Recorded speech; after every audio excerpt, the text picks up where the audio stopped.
Song Giwon, Hangul, is a modern South Korean novelist who has won several awards and been arrested for suspected treason.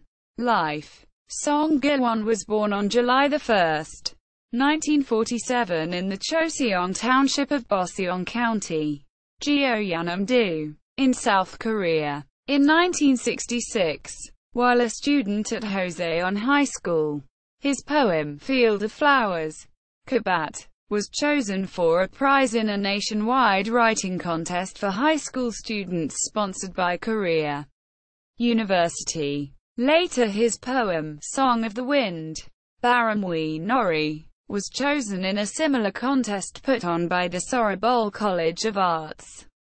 And in 1967 his poem, On a Sleepless Night, Bulmai Inui Bame, won a prize in the spring literary contest held by the Chonam Daily newspaper. In 1968, due to the outcome of the contest, he entered Sorobol College of Arts. His personal life was more tangled. Song Giwon was reared from early boyhood by a stepfather following his parents' divorce. His biological father, an alcoholic and opium addict, lay down on railroad tracks in a state of drunkenness and lost his life when Song was just 18. As an unsettled youngster, Song often got into trouble for fighting with his classmates, but he was also a consistent winner at annual literary composition contests, and his literary talent was recognized at a young age, while maintaining a self-deprecatory view of himself as one having bad blood. Song's younger years were fueled by his strong desire to be a professional writer. Song Giwon volunteered for service in the Vietnam War in 1970, but was struck by malaria and was sent home after his hospital stay.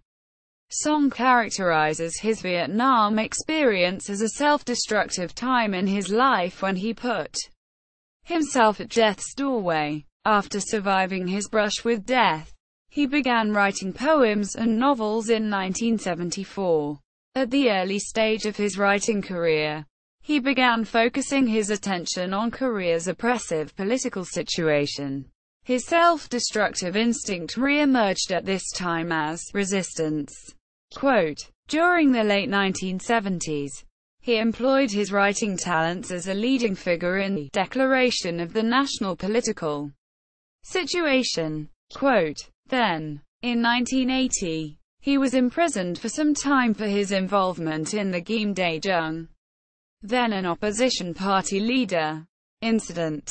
Afterwards, he helped plan and publish several progressive journals, Silchin Munhak, Mindung Gyoyuk, Nodong Munhak, etc., and acted as a leader in the democratization and people's movements, for which he was arrested and imprisoned several times. This temporarily halted his writing. Starting in the 1990s, Song was able to return solely to creative writing. Following his travels to India and Myanmar in 1997, he became enraptured with Buddhism and turned to writing about Buddhist themes and self-observation. He has also been an active poet. Work. The Womanly series of poems written at the beginning of Song Giwon's career affirms the vast distance between peasants and intellectuals and follows the process of discovering the wisdom hidden in the lives of the former.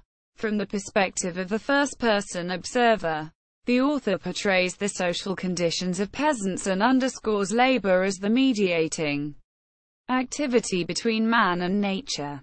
In doing so he confirms the power of land and explores the possibilities for a connection between intellectuals and peasants. At Womanly, IV. Womanly COIV contains a scenes at its end in which an old man from North Korea, Cho Mandal, who displays no interest in politics even when the entire nation is clamoring about reuniting separated families, unexpectedly decides to go in search of his younger brother. This last scene is particularly impressive, in that it successfully captures the lives of the peasants and their hard-bred wisdom. both of which sustain themselves without break during the most turbulent of times. Song writes that their lives are the hardest sort of earth, and an enormous and mysterious force in that earth which pushes upward to rise through the cracks. It will make and the holes it will bore without regard for rock of the sharp edges of hoes or blades of shovels. Quote, in Again at Womunli, the conclusion of the Womunli series, the scene in which the protagonist, in prison, hears of his mother's death is repeatedly juxtaposed with the scene of his visit to her grave, until the two are brought to an end with the protagonist's conviction that he will not live as easily as mother. The protagonist's appreciation and understanding of his mother, and his own self-revelations at the end of the poem cycle combine to produce a highly affecting and memorable piece. Song's most recent work, Come to Me, I Will Gladly Go to You, Neoege Garmanega Aura, is set in a marketplace and portrays the great pains of the common people in their search for love and hope. Although their lives are tainted by despair,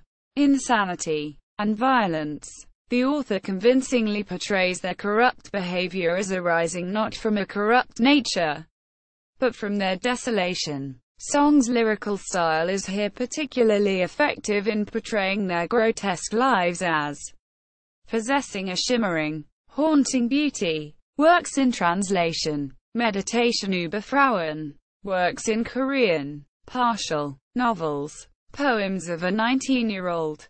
1978. Woolharain. 1979. Womunli Again. Collections of poetry. When Your Frozen Flesh Splits to Light Up Poems. 1984. Red Flower Leaves in One's Here. 1990. Awards. Jungang Ilbo Literature Award for Short Stories. 1974. Donghae Ilbo Literature Prize for Poetry. 1974. Shintong Yop Writing Fellowship. 1974. Donghan Literary Award. 1993.